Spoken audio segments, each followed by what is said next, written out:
Welcome to the Young Turks, Cenk Uygur and Kasparian. Today's a wild day. Literally anything can happen. And that's it, I'm done with it. Casper, the news. Perfect. All right, we're gonna begin with Secretary of State Anthony Blinken. He had a joint press. Are you serious? Do you have anything else to say? No. Oh, okay. I thought you were joking. Didn't believe me. No, of course I didn't believe you. Can you blame me? Okay. All right. That little pony is a little too high. All right, I'm ready, guys. Let's do it. Okay. President Biden asked me to come here today, really for four reasons. First, to demonstrate the commitment of the United States to Israel's security, to start to work toward greater stability and reduce tensions in the West Bank and Jerusalem, to support urgent humanitarian and reconstruction assistance for Gaza, to benefit the Palestinian people, and to continue to rebuild our relationship with the Palestinian people and the Palestinian Authority. That was Secretary of State Anthony Blinken, who held a joint press conference with Israeli Prime Minister Benjamin Netanyahu in Jerusalem. Now, unfortunately, many of the same talking points that we're used to by US officials were regurgitated during this joint press conference, but there was some good news to come out of it, including incredibly important foreign aid to Gaza specifically, and I'll give you the details and the exact figures in just a moment.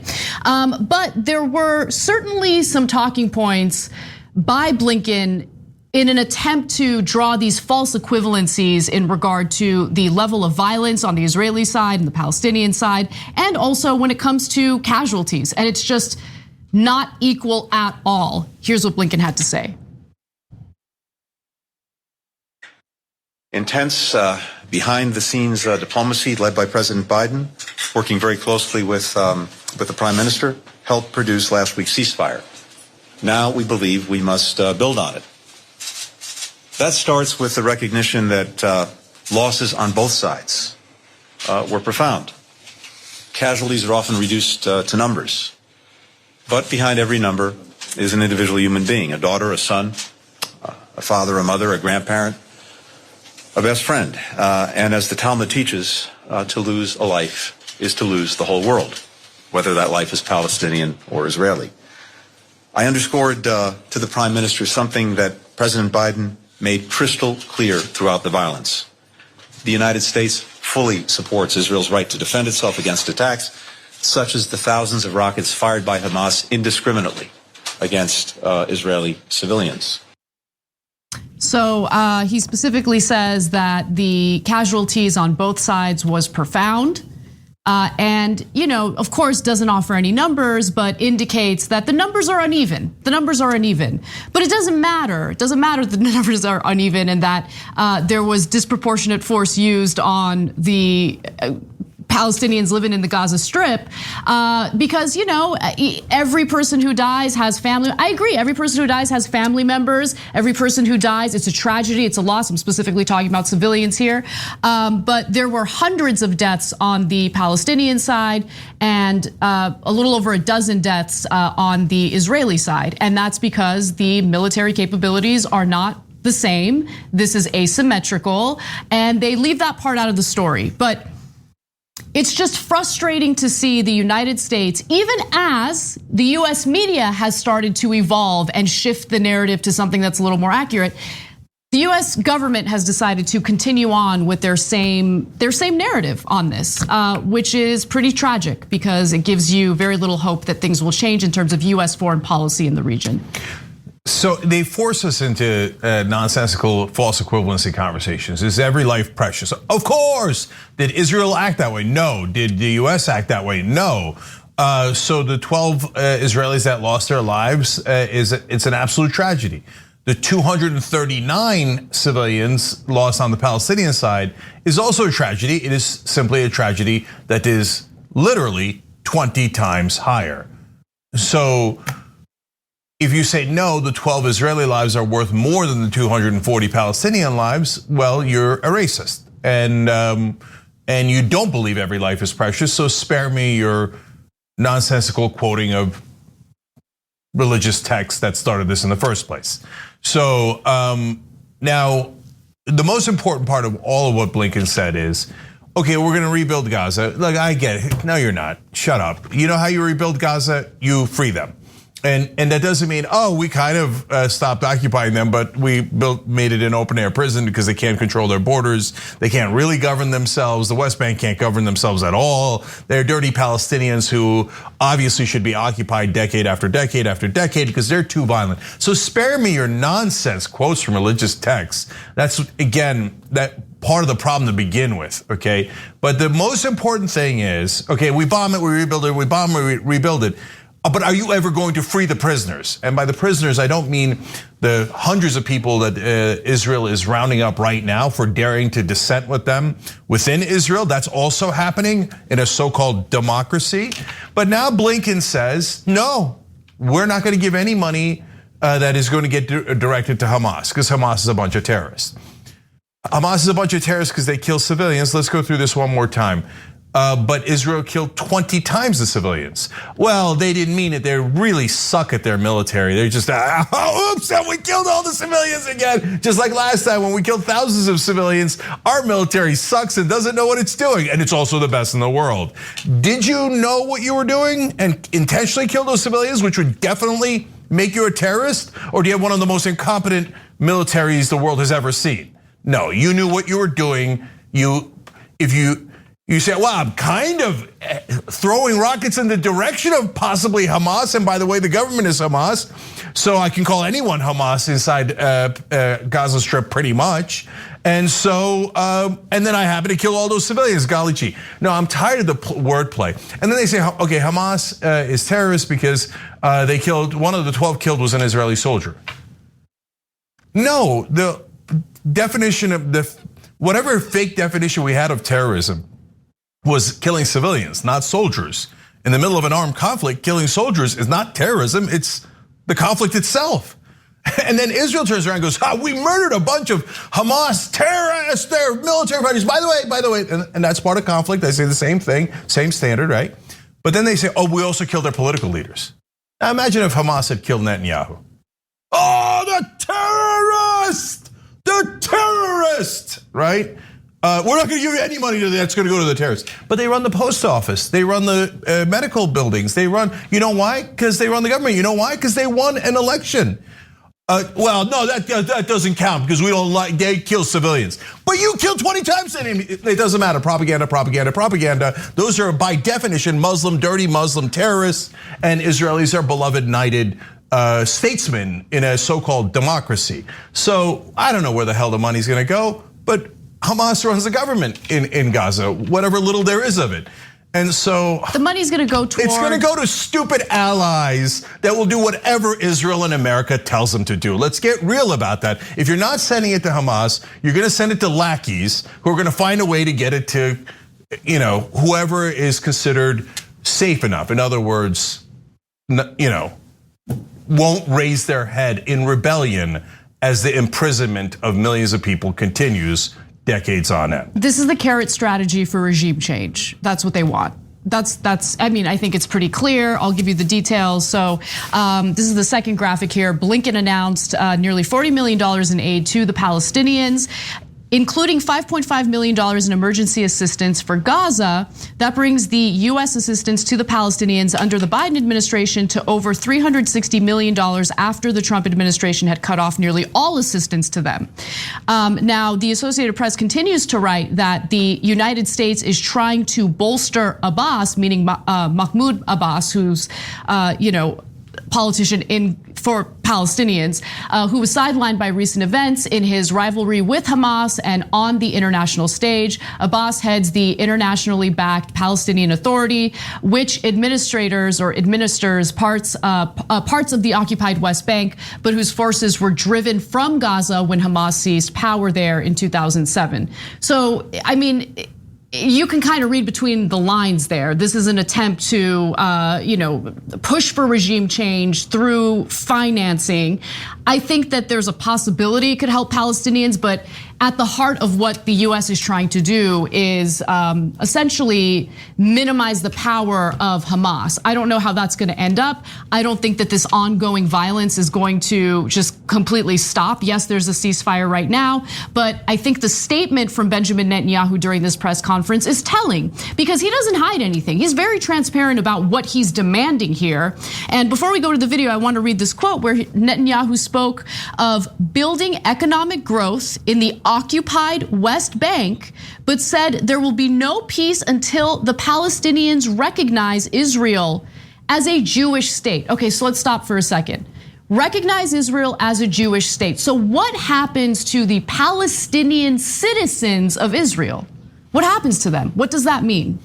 They're theoretically under a democracy. Come on, let's keep it real. They're second-class citizens, etc. But look, to me, recognizing Israel as a Jewish state is a ship that has likely sailed. I know now a lot of people are saying one-state solution. Let's put everybody together and do a vote. It's the most unrealistic solution I've ever heard.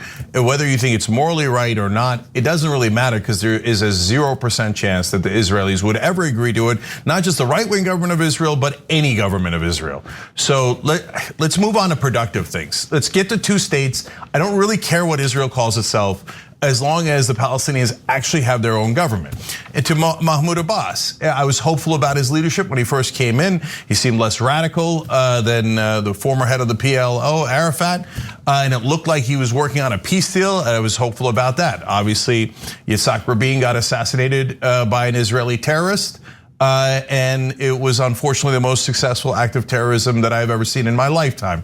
And it rewarded by other right-wingers like Netanyahu, who said, oh great, we killed Rabin. I mean, a terrorist who completely agrees with me politically happened to kill my main political opponent, and I hated peace. He was about to make peace. Now I'll never make peace. Thank you, terrorist, is Netanyahu's position. Okay, so don't tell me Netanyahu doesn't like terrorists.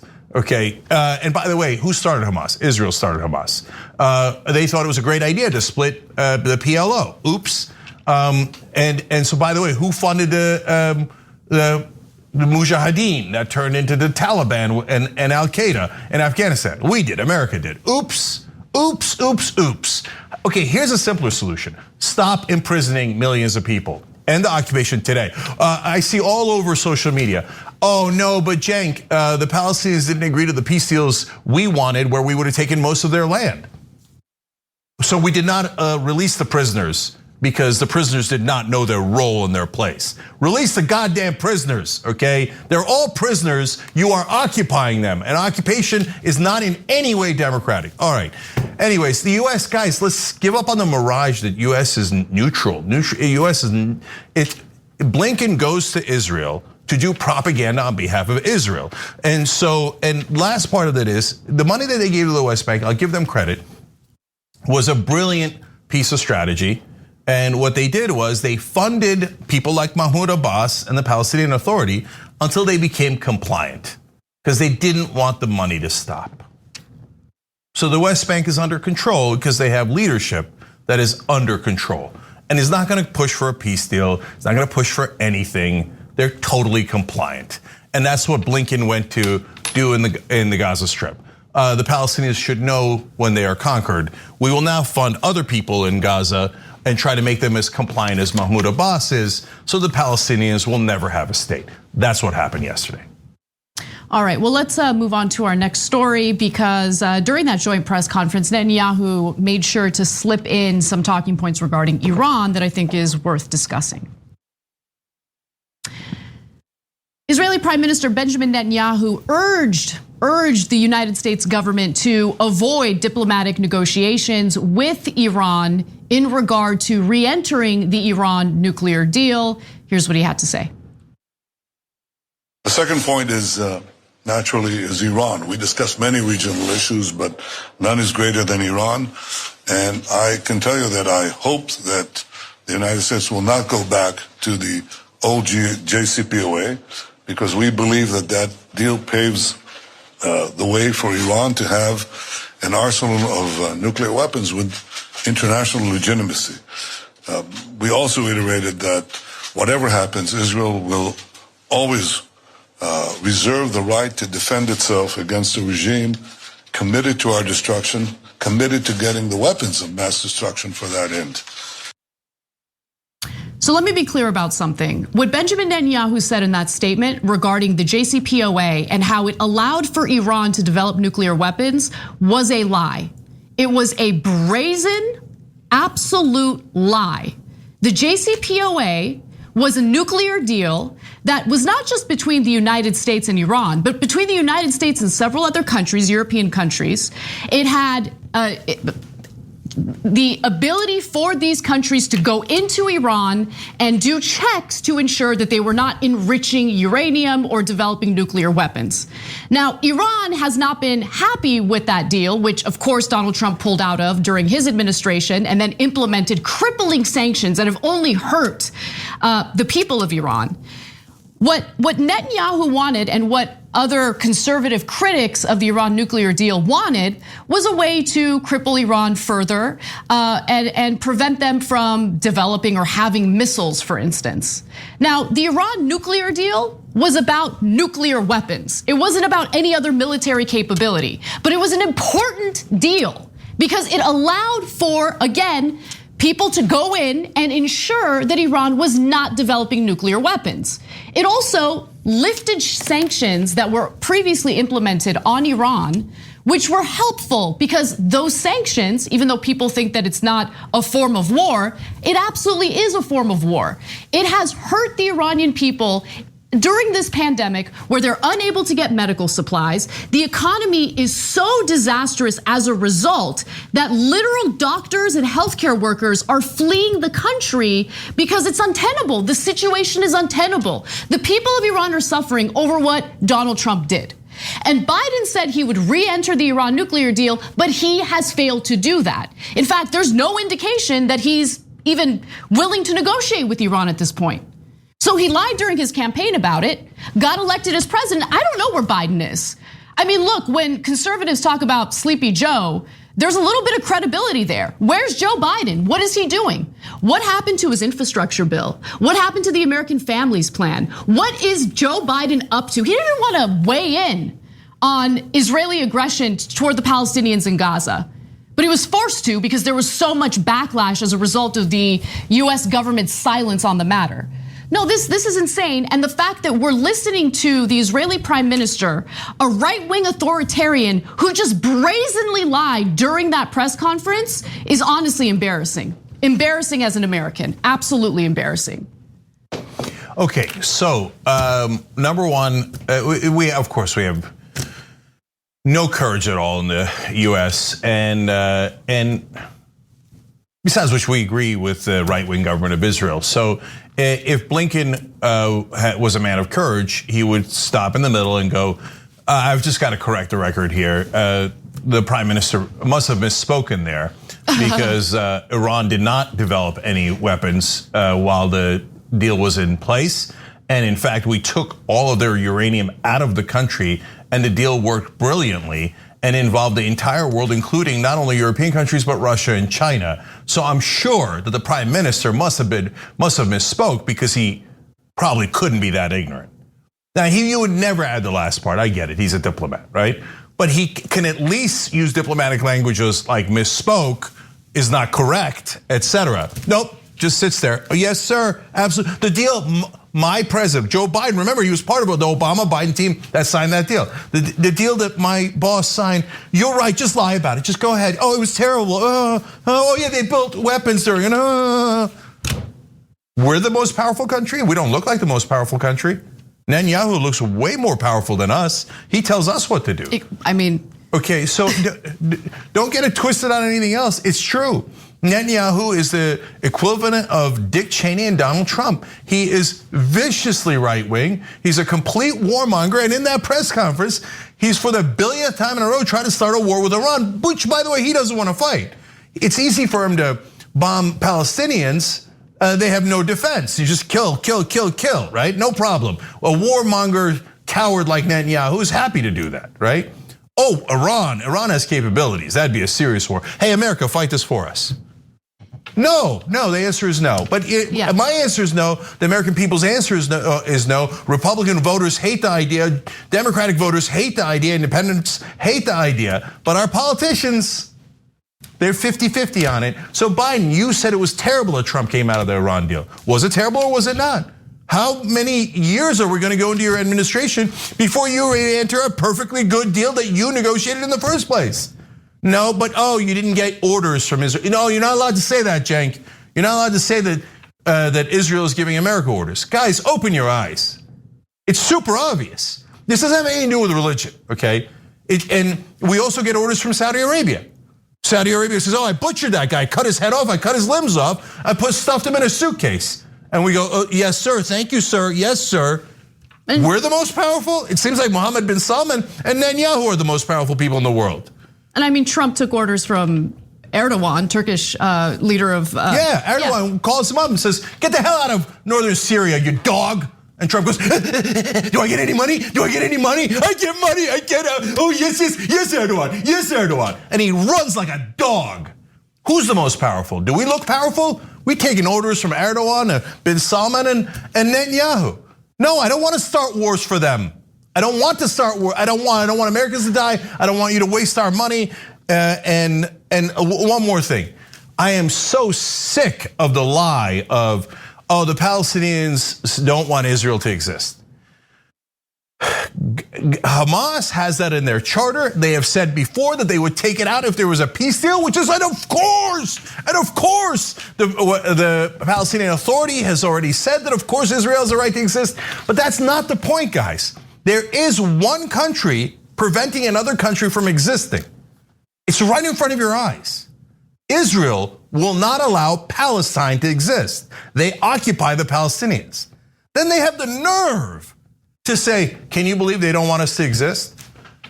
You're preventing them from existing as we speak. Yet all of our American so-called diplomats and leaders bow their heads. Yes, sir, yes, sir. We will repeat your stupid talking points that are obviously brazenly false. And by the way, our media, do you ever correct them? Israel does not allow Palestine to exist. Has that ever gotten into a single article? Let alone the fact that it should be in every article. Israel says that Hamas does not want Israel to exist. Side note, Israel actually does not allow Palestine to exist. It is not theoretical, it is real. And Israel has kept the Palestinians in an open air prison for over 5 decades. Does that go in every article? It goes in no articles. All right, when we come back from the break, the Associated Press is in full-blown damage control after they fired one of their young journalists for her pro-Palestinian activism. And later in the show, we'll also talk about where the Biden administration is on the topic of police reform. See you in a few. We need to talk about a relatively new show called the Republic, or UNFTR. As a Young Turks fan, you already know that the government, the media, and corporations are constantly peddling lies that serve the interests of the rich and powerful. But now there's a podcast dedicated to unraveling those lies, debunking the conventional wisdom. In each episode of On the Republic, or UNFTR, the host delves into a different historical episode or topic that's generally misunderstood or purposely obfuscated by the so-called powers that be, featuring in-depth research, razor-sharp commentary, and just the right amount of vulgarity. The UNFTR podcast takes a sledgehammer to what you thought you knew about some of the nation's most sacred historical cows. But don't just take my word for it. The New York Times described UNFTR as consistently compelling and educational, aiming to challenge conventional wisdom and upend the historical narratives that were taught in school. For as the great philosopher Yoda once put it, you must unlearn what you have learned. And that's true whether you're in Jedi training or you're uprooting and exposing all the propaganda and disinformation you've been fed over the course of your lifetime. So search for UNFTR in your podcast app today and get ready to get informed, angered, and entertained all at the same time.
All right, back on the Young Turks. Elias Shavaria on YouTube Super Chat asks, Anna, have you taught classes in university? If you do you think it's appropriate for political science professors to disclose their personal views? Yes, I do think it's appropriate. I mean, like we gotta start, I don't know, maybe this is too strong, but we need to stop acting like children.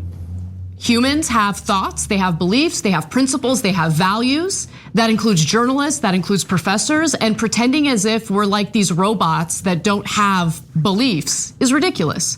So I think it's actually better to be forthcoming and share with both your audience in the case of doing a show like this, or with your students if you're a professor, what your potential biases might be, or more importantly, what your values are. Look, we're gonna talk about it in the next segment because we're gonna talk about the AP. But the idea that reporters or professors who are supposed to be robots that have a perspective from nowhere, that is the objective perspective, is total horse crap. It never made any sense. No, you should be honest about your perspective. That's a much better way to go. Another name wrote in, Jenk on fire today, LOL, toostrongcoffee.com. Well, I appreciate it, toostrongcoffee.com/TYT. Yes, I did have some today, but that's not why I'm pissed. Anyway, that's not why I'm fired up. I'm pissed, that's why I'm fired up. New members, Tracy Ravenhawk, Edward Kunha, Jessica Menchaca, and Jane Smith, all just joined by hitting that join button below. We love you for it. Loretta writes in our member section, as Norm Finkelstein has pointed out, there is a simple solution to the nuclear weapons issue, namely a nuclear-free zone in the Middle East. Oh, but that would necessitate inspection of Israel's nuclear arsenal, and we can't have that. Yeah, I'm so sick of every hypocrisy there is. Iran is not allowed to have nuclear weapons. Okay, great, let's get rid of Israel's nuclear weapons. No way! We reserve the right to nuke them all into oblivion and murder all their kids and grandkids and all that stuff, okay? But they are not allowed to have any weapons. Why? Why is that a standard that makes any sense at all? I'm super happy that Iran doesn't have nuclear weapons. I don't think Israel should either. Oh no, we can't have that.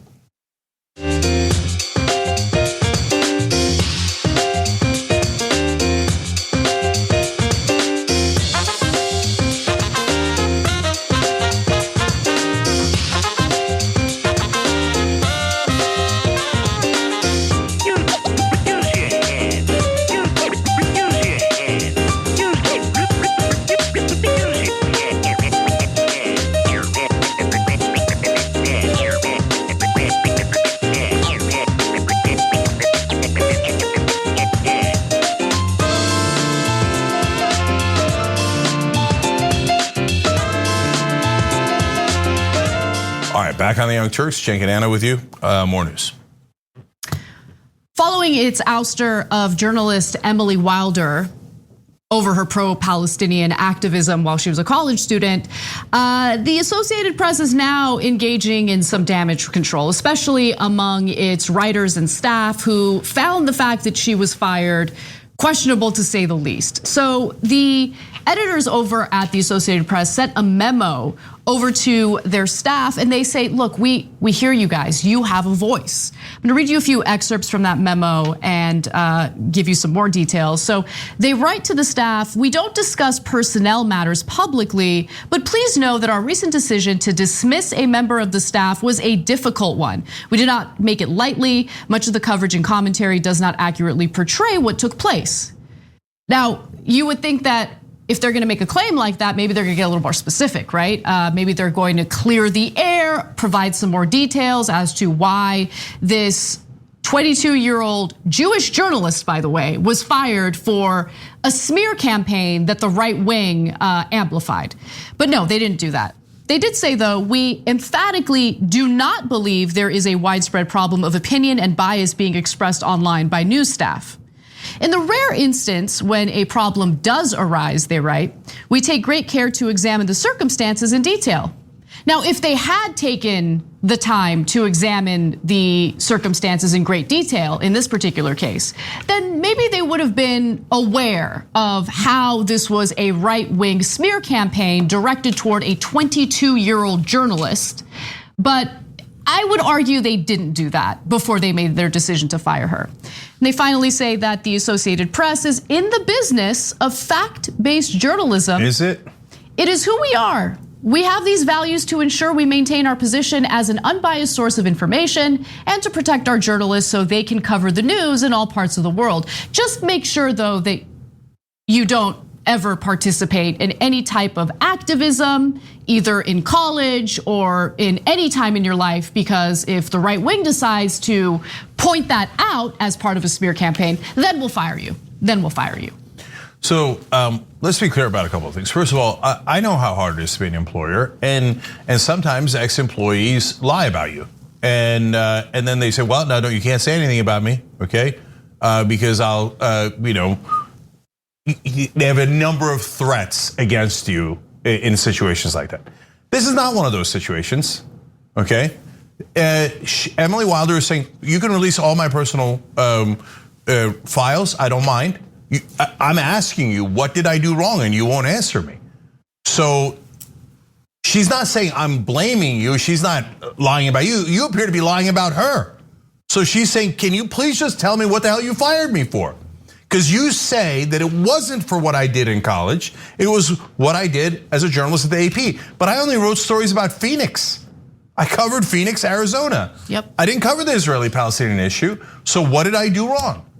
No. Associated Press, unless you clearly explain, and especially in a situation where an employee, a former employee says, no, you can say it. You can say why, right?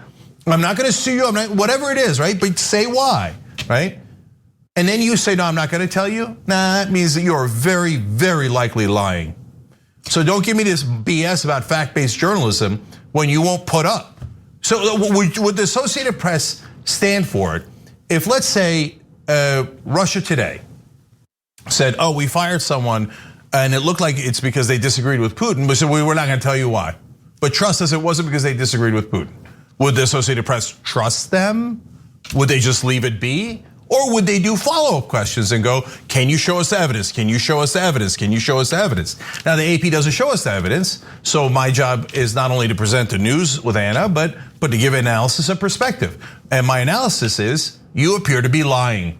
And that hurts your brand of doing fact-based journalism way worse than what Emily Wilder wrote, which by the way, none of it was offensive. What she wrote in college that Ben Shapiro was upset at, and now Ben Shapiro runs the Associated Press, you cowards? Yeah, but Ben Shapiro runs the Associated Press. Ben Shapiro and his ilk decided that they were gonna decide what the hiring practices at the Associated Press should be.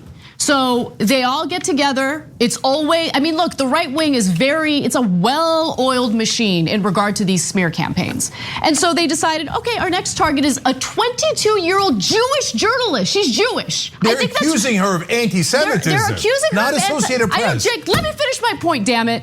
Like they're accusing her of anti-Semitism as a Jewish person who found the treatment of Palestinians abhorrent. Like she wanted to do protest, she wanted to engage in activism. That's her right as a college student. And for all of the right wingers who are like, oh, politically correct stuff has run amok in America. Cancel culture has run amok in America.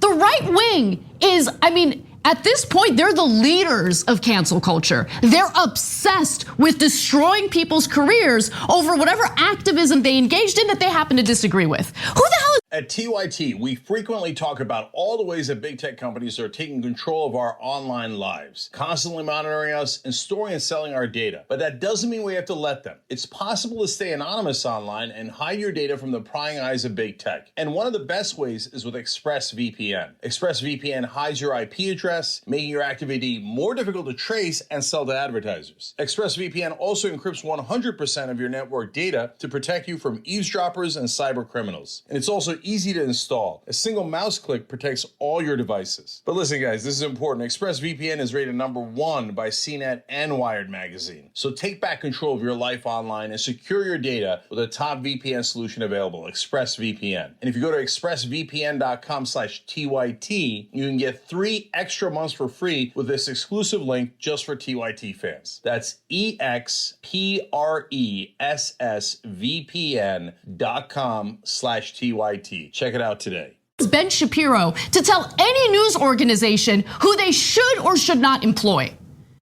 Ben Shapiro, who can't even make a cogent argument and has to hide the fact that he's incredibly uninformed by speaking quickly, that's the guy that the Associated Press allowed to bully them into firing a 22-year-old journalist? Really? It's embarrassing. Yeah, and in this case, it wasn't that Ben Shapiro called for the firing, it's that the Stanford Republicans said that Ben Shapiro was offended. Ooh. And then, of course, Senator Tom Cotton got into the mix, and then the Associated Press really got nervous. Oh my God, what if the Republicans criticize us? Then the powerful would be upset. I thought you were supposed to challenge the powerful. Oh, come on, let's get real, man. Associated Press hasn't done that in years and years and years. And so there's one other thing we should consider, that it's not just that the Associated Press gives in to the right wing, there's an excellent chance that the people who run the Associated Press are right wing, and certainly on this issue. So probably their perspective is the right wing government of Israel is always right. Emily Wilder disagreed years ago as a student. Get rid of her. Unacceptable. Okay. Well, you tell us, Associated Press. You're supposed to be journalists. You tell us what's the answer. By the way, I want to be clear. I want the Associated Press to be excellent. I actually want them to do fact-based journalism. I don't want them to be scared of their own shadow. And by the and I don't want them to be biased. And right now they are deeply, deeply biased. And what do I mean by that? So right wing goes boo, and they just fire anyone, change their reporting, etc. Right? Again, I don't know if it's because they're right wing themselves or are scared. If the left wing says something, they go, get out of here. Who cares, left wing? You have no power. We only care about the powerful. Oh, progressives complaining about how we covered Medicare for all because we gave no context and pretended that it was really expensive when in fact it costs half of what our current system costs everywhere else in the world. You wanted us to report it accurately? Shut up, progressives. The Associated Press has never fired anyone, has never bent to the left. No matter how right we are, no matter how factual we are, they dismiss the left in this country and all across the world because we don't have enough power. What does that tell you about how they do reporting? No, I wish they were excellent at their job, and sometimes they are. They have some great reporters and some great editors, and sometimes we get wonderful stories from them. But oftentimes it is, as usual, bending a knee to the powerful. Here, we've got one person who wrote in our member section that I think made a good point that unfortunately is not just about Emily Wilder. Carl Tuckerson, their handle on our site, wrote in, every single AP article says Hamas seized power in Gaza in 2007. They never say that they were democratically elected. Regardless of whether Hamas are now seen as politically representative in Gaza, they recently postponed long-awaited elections. AP's wording is just flat out wrong. He says it drives him crazy. The building they operate out of in the Gaza Strip just it was bombed by Israeli forces. It was bombed by Israeli forces. And immediately after that, thanks to a smear campaign by right wingers, they caved to the demands of bad faith right wingers. Good job, you guys did a great job here. Killed it, absolutely killed it. Good job, really. Hey, can you just report facts? Stop reporting your right wing bias to us and report facts. I don't like that Hamas won an election in 2007, but they did, that's a fact. They seized power. No, we seized power when the United States and Israel blockaded Gaza Strip after their democratically elected representatives, which we don't like, I don't necessarily like, got into power. Then we said we were kidding. We didn't think you could actually rule yourselves. You're Muslims, you're Palestinians, you're dirt. No, we seize power back. We blockade you, and you no longer control your lives, and you now live in an open air prison. But the Associated Press writes every time Hamas seized power in 2007 and not mention the elections. It is terrible reporting, and it is not fact-based journalism. We got to take a break. When we come back, we'll tell you where Joe Biden is at when it comes to the topic of police reform.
back during the social break. Trev is in TN, gave 2,500 bits on Twitch, and we appreciate it.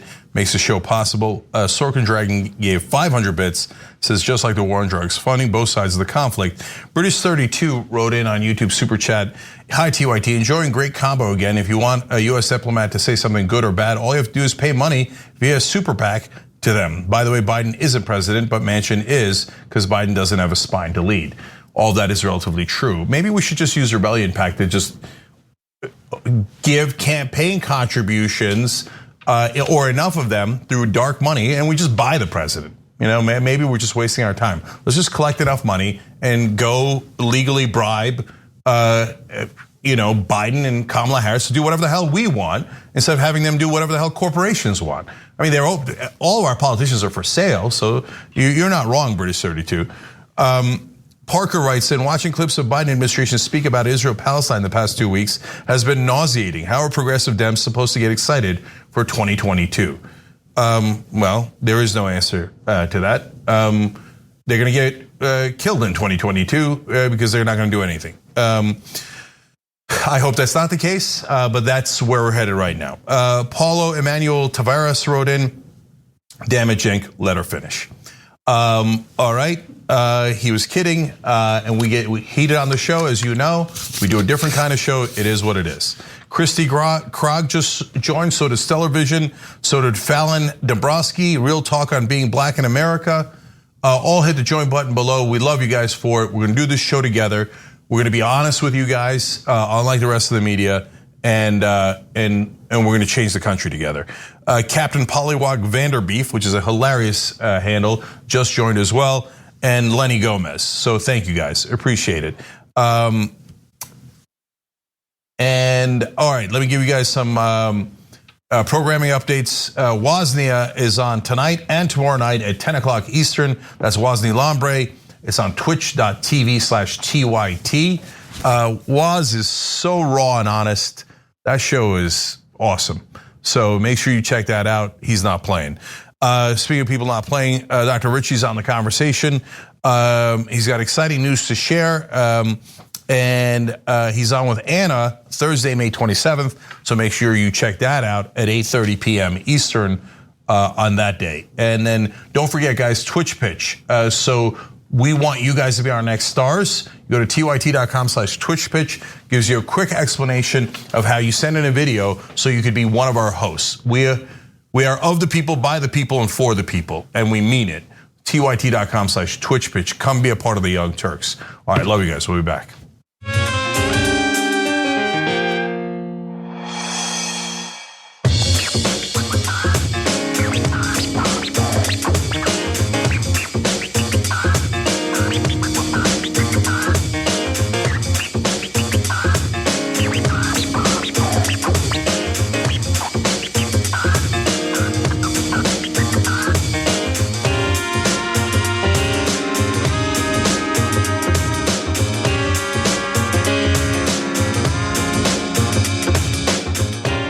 Back on the Young Turks, Cenk and Anna with you. Well, it's been 1 year since the murder of George Floyd, and while the Biden administration claimed that they wanted to see legislation on Biden's desk by today to reform policing, Congress has failed to do just that. I mean, is anyone really surprised? Now, a senior White House advisor and former Congressman, Cedric Richmond, granted an interview to the Huffington Post about this issue and offered an important series of non-answers regarding Congress, their fecklessness, and their unwillingness to actually fight. And I'm specifically talking about Democratic lawmakers, their unwillingness to actually fight to get anything done, much less police reform. So let me give you some of his answers if you want to hear what non-answers sound like. When asked about the legislation and how central it is to the goals of the Biden administration, here's what Richmond said. The president has publicly declared, even in a joint address to Congress, that the George Floyd Justice and Policing Act needs to be passed, and we have to re-examine the way the police and the communities Sorry, I lost my place while I'm reading this graphic. So let me start that again. The president has publicly declared, even in a joint address to Congress, that the George Floyd Justice and Policing Act needs to be passed and that we need to re-examine the way that police and the communities they police interact. And there's no trust there. You have to have transparency and accountability in policing in this country, end of story. So that was a fantastic answer if you've been living under a rock and you have no idea what we need to do with policing in the country. This is something that's already been long established. Great, thank you for stating the obvious. On whether the bill should end qualified immunity, that's a huge part of this debate. He says it has to be a substantive bill and it has to address what is happening far too often in this country. And so we're not negotiating and setting red lines in public. Oh, God forbid. We're giving Congress the space to do it, but we would like to see a meaningful bill. Now, Cedric Richmond was in Congress. He knows how disastrous Congress is. He knows how low the approval rating for Congress is because of their inability to get anything done. So to immediately just brush this off to, Congress is working on it and we support it. We want something substantive, but Congress is working on it. I mean, President Biden campaigned on this issue. President Biden pretends to care about this issue. I mean, he even talked about it during this joint session of Congress.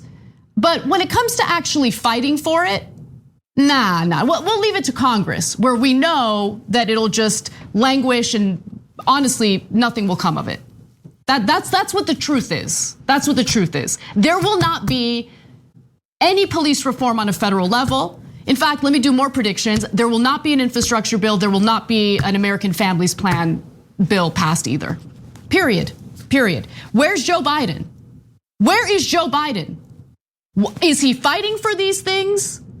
You got a majority in the Senate and the House. Where's Joe Biden? Why is he not in West Virginia right now, holding Joe Manchin's feet to the fire? But because he doesn't actually care. He doesn't actually care. That's what he's communicating through his inaction. Sorry, Jane, go ahead. Progressives in Congress. What happened? I thought you said he was going to be FDR. Oh, don't worry. We simpletons here in progressive media that help progressive legislators get elected, we don't understand things. The very sophisticated legislators understand things. Well, we said he wasn't going to do anything. You said he had it on lockdown. Who was right and who was wrong? Democrats love to pander to the black community. They love to pander to the Latino community. They love to pander to women. They love to pander to the LGBTQ community through their rhetoric. Rhetorically, they love to pander. And also they love to weaponize identity for their own political gain. But when it comes to substance and actually passing legislation, fighting for legislation that improves the lives of these groups of people, along with everyone else, they won't do it. Because it's a great talking point when you're campaigning. But when push comes to shove and you actually have to put in the work, they won't do it. I'm sick of it. So when you're negotiating with the Republicans on police reform, the best case scenario is that you're going to get incredibly weak police reform. Do you think the Republicans, 10 Republican senators, are going to agree to significant police reform? Anything that would bring real accountability? No one in their right mind believes that. Cedric Richmond doesn't believe that. Joe Biden doesn't believe that. Joe Manchin, Cory Booker, it doesn't matter. None of them actually believe that. So what they're doing is they're saying, hey, can you give us space to come up with maybe the weakest reform we could possibly imagine that 10 Republicans in the Senate could stomach? No, that's not interesting. If your best case scenario is that the Republicans are going to write the police reform bill, then it's not worth the paper it's printed on. It is inconceivable that they will write a strong police reform bill when they're asking for permission from the people who enjoy police abusing minorities in this country. They get off on it, they support it, their party is built on it. You're asking them permission for police reform? Now, look, guys, this is why I get frustrated with the media. They, like stenographers, they write down Joe Biden is in favor of police reform. No, he's not. In a best case scenario, you would write, if you're an objective journalist, Joe Biden is interested in a very small amount of reform that the Republicans will agree to. That's a fact. That's a fact. So now you can say, well, I mean, he'd like to, but there's nothing he can do. No, that's saying he chooses not to fight the corporate Democrats in his party, because the corporate Democrats agree with the Republicans. And they like the cops beating up on black people because it protects their property rights. So, and they'll do whatever Chamber of Commerce says, they'll do largely whatever their Republican friends say. So if you're waiting for their permission, that means you do not want police reform. And that means you are not going to fight for it. But there isn't a single real, like among the mainstream media, there's wonderful independent and progressive reporters. Among mainstream media, have you seen a single article that says Joe Biden is not in favor of strong police reform? Tim Scott's writing the bill. Tim Scott, the guy who came out for the Republicans, gave the response to Joe Biden, the guy who's presented as the main opposition to Joe Biden for the Republicans, and who said there is no racism in the country. He's the one writing the bill, and he has to get 9 other Attila the Hun-like right-wingers to agree with him in the Senate. What they'll come up with, if they come up with anything at all, is the exact opposite. Something that covers up the issue, pretends they did something, and at that point the mainstream media will jump in and call it historic reform. It does nothing, but we'll call it historic and we'll do propaganda on behalf of Joe Biden and whatever few corporate Republicans there are remaining. But here's the good news, guys. There's a silver lining to all of this. This is the good news. Democrats will lose control of Congress in the midterm elections. And if you're wondering, oh my gosh, well, what's the country gonna be like after that happens? It's gonna be like what you're experiencing right now. Exactly. That's it. Nothing's gonna change. Exactly. And then, by the way, Biden will deliver for the people he cares most about, his donors. Because what did he promise them? That nothing will fundamentally change. What did he promise us? Getting rid of student loan debt, $15 minimum wage, lowering prescription drug prices, public option. I can go on for almost an hour. We got none of those. But the donors got exactly what they bargained for. Nothing will fundamentally change, and then they'll lose the Congress in 2022, and nothing will change from today because the Republicans still run the show. We elected Democrats, but we didn't get Democrats, or we did get Democrats because today's Democratic leadership is Republican. You know, and Joe Biden, in various reports that we've shared with you guys on this show, I happen to enjoy them. Joe Biden seemed to get a kick out of people comparing him to FDR, but more importantly, he liked that he was considered a bolder president than Barack Obama because of what his proposals were, right? But when you really take a step back and think about it, and you look at the trajectory of Biden's presidency, he's gonna be a far weaker president than Barack Obama. And Barack Obama was nothing to write home about, but he did pass major reforms in healthcare. What's Joe Biden gonna do? His proposals were okay. I mean, obviously, as someone on the left, I want him to go further, far further. But in regard to infrastructure spending, in regard to taking care of American families that have been neglected by this country for decades, it was a good start, good start. He's not gonna get that done. I mean, what is he gonna do in his presidency? What is his legacy gonna be? What are historians gonna reflect back on to say this is what Biden accomplished in his presidency? What has he done? He passed the COVID relief bill, great, after, by the way, caving to the demands of business interests.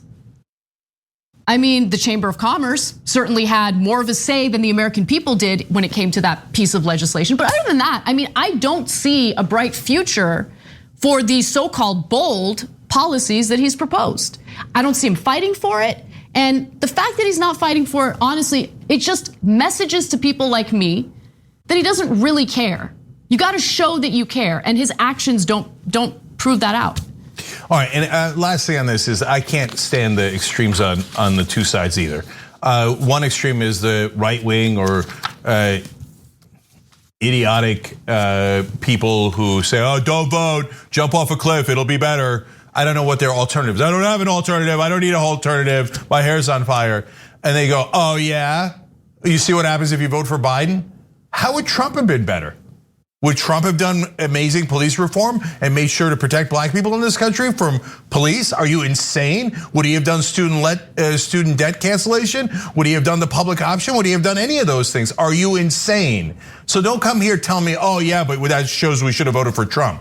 Only if you have an IQ in the single digits. But also the corporate Democratic fanboys, like the Hal Sparks of the world, who are like, no, corporate, you just have to give him a chance. You just have to give him a chance. I bet if they work with the Republicans, they're gonna get bipartisanship and it's gonna be great police reform. You just didn't give Obama enough chance. I mean, he was only 8 years, okay? So he was gonna legalize marijuana. He just didn't get to it. If he had 80 years, he would have gotten to it. I mean, eventually the Democratic leadership is gonna be for universal health care. I mean, they're gonna get to it in like 800 years. You didn't kiss their ass enough. You should have never criticized them. They're wonderful people. There was nothing they could do but just give in to Republicans. You think you should cheerlead for that? No, I'm not interested in any of that. And K-Hive, what is K-Hive? Oh, we really like this person because of her personality? And we don't care about policy? Yeah, whatever. Go learn something. Let's move on to our next story. We've talked quite a bit about speculators and private equity firms snatching up residential real estate and turning them into rentals. Well, unfortunately, Koch Industries is now involved in that. In fact, Charles Koch has decided to double down on the real estate end of his investments. And they're not only snatching up properties, they're also turning them into rentals and fighting tooth and nail to end the eviction moratorium. Because, if people can't pay the rent as a result of the pandemic, as a result of these layoffs, well, they're gonna need to be pushed out of their housing. So first, let me give you the details on just how much money Charles Koch is spending right now on buying up real estate, specifically residential real estate, and then turning them into rentals. A month into the pandemic, Koch Real Estate Investments made a $200 million preferred equity investment in Amherst Holdings LLC's single-family rental business, and that's according to the corporate law firm Jones Day, which said it advised Koch Industries subsidiary on the deal. Now, Amherst says that since 2012, its affiliated funds have acquired and operated more than 30,000 homes. So there's more, that it doesn't stop there. In fact, starting last May, Koch Real Estate Investments began a financial relationship with Ladder Capital Corporation, culminating in a $32 million equity investment, $32 million, of course, equity investment in December.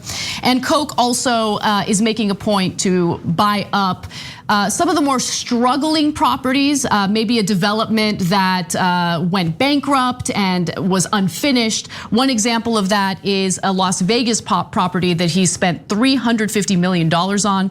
The Las Vegas property that Koch acquired last month for $350 million is one of the oldest and biggest unfinished real estate developments in the country. Property developer Jeffrey Sofer started building the 63-story, almost 4,000 unit hotel / condominium and casino tower in 2007, but the project filed for bankruptcy after the 2008 financial crisis. So in swoops in Charles Koch, he buys up these properties, turns properties that ordinary Americans can buy if they're looking to buy their first home, for instance, turns them into rentals, serves as a landlord, much like these private equity firms. This is a little different though from the private equity firms in that Koch is not over leveraged. Private equity firms will borrow money in order to do these investments, but Charles Koch, he's flushed with cash. So he's able to do these investments, and then what does he also need to do to ensure that he gets a return on those investments?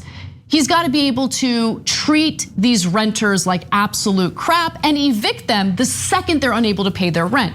That means fighting the CDC's moratorium on evictions. He has spent quite a bit of money on that, and it is working. I'll give you the details in just a minute, but Cenk, first you. Yeah, so I actually want to get to that part because I get it. They bought a lot of homes, they bought a lot of properties. If you think that the market is low, you buy them. We explained in previous shows that they're squeezing average homeowners out, and that's a significant problem in the housing industry. But in this particular story, what I'm more concerned about is they then go and give money to these groups that use the court system with very benign sounding names, pretending to speak out for civil liberties, but in reality is funded by Charles Koch, and they use the American government to basically get around the rules of the American government. So they use the courts. If you can't buy the legislators to do what you want, then you go and try to influence the courts. So they're going to spend tons of money trying to make sure that they throw you out of those homes, your homes, so that Charles Koch can make even more money. Exactly. So I'll give you a few examples of how they've spent this money and the organizations they've worked with, right-wing organizations, to essentially go against the moratorium. So in the past few months, for instance, the Texas Public Policy Foundation, the Pacific Legal Foundation, I mean, you get the hint with all the cutesy sounding names, the Pacific Legal Foundation and the New Civil Rights Alliance. Get out of here. It's insane. Have been pushing federal courts to strike down the CDC eviction moratorium, which is designed to protect millions of Americans from being thrown out of their homes during the pandemic. So how much money has Charles Koch spent on this lobbying effort? Between 2017 and 2019 alone, the Charles Koch Foundation contributed almost $7.7 million to those three conservative organizations. And guess what? Their efforts have paid off, because these are the three organizations that are fighting on behalf of Charles Koch to get people evicted from these properties. In February, the Texas Public Policy Foundation convinced a federal judge in Texas to declare the CDC's eviction moratorium unconstitutional. In March, a federal judge in Ohio sided with the Pacific Legal Foundation, ruling that the CDC, quote, exceeded the scope of its authority, end quote, with its eviction ban. It works. This is how it works, folks. It's money in politics, corruption. I mean, the United States loves to criticize other countries that we're thinking about invading or thinking about doing regime change in for corruption. Look at Venezuela, corruption. There's corruption in all these countries that we want to invade. There's corruption in all these countries that we want regime change in. What about the corruption here at home? I mean, we've legalized it. And so I guess they think that it's different because we've legalized bribery, we've legalized corruption. But this system specifically screws you over. Doesn't matter how hard you work, doesn't matter if you do everything right. If you are harmed as a result of a pandemic that you have no control over and you lose your job as a result, Charles Koch will make sure that if you're living in one of his properties, he can evict you. And he'll spend millions of dollars to ensure he can do it. So Lewis Powell wrote a memo in 1971 for the Chamber of Commerce that basically said corporations should get together and take over the government. And one of the things that he thought they should take over was the legislative system, and the other was the courts. So if you bribe the politicians in the first place, then they'll just pass whatever bills you want. Well, that turned out to be startlingly true.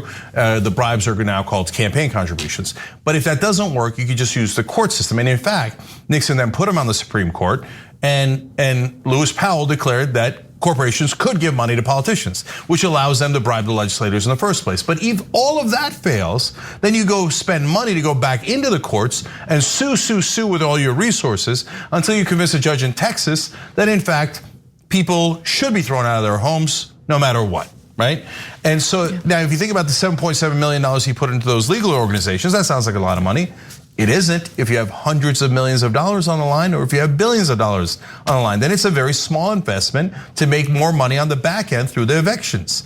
Because what happens? You evict people, then you put in new renters at a higher price because now the values have gone up. And then you make way more money out of that person's misery. Now, legally, they had a right to stay in that home. The government, the US government, passed a law saying they have a right to stay in their home. Charles Koch thought that law was inconvenient. So he's now spending money to buy more of our government so that he can profit further off of it. Our system here in America is sick. It is just totally taken over by corporate machines, including Koch Industries. And there's no hope in sight. There's no one fighting against it. People give generic lip service to money in politics. No one in Congress ever fights it. And no one's got a proposal, no one's got anything. So God help you if you're powerless in this country, because some giant business owner like Charles Koch will come and pating, ruin your life without a second thought so he could make just a little bit more money. He made $37 billion just during the pandemic. $37 billion. added onto his already incredible wealth. What the hell's he gonna do with all that money? You can't spend it all. It's doing it for his ego. I'm going to be even more rich than the other rich people. Yeah, I mean, our government's supposed to stop people like this and look out for the citizens. Instead, our government is completely captured by corporate interests. Yeah, I mean, while Americans are trying to figure out how they're going to survive and how they're going to stay in their homes, this is what wealthy people are up to. They're engaging in a genitalia measuring contest. That's what Charles Koch is more concerned about, rather than just being a decent human being and avoiding pushing people out of the homes that they're living in for shelter during a pandemic. Anyway, we got to end the first hour. I'm gonna take a deep breath. We're gonna come back and have an excellent second hour. And we're gonna start off by discussing DeSantis white knighting for Trump by passing ridiculous legislation in the state of Florida regarding social media. You do not want to miss it. We have that and more when we come back.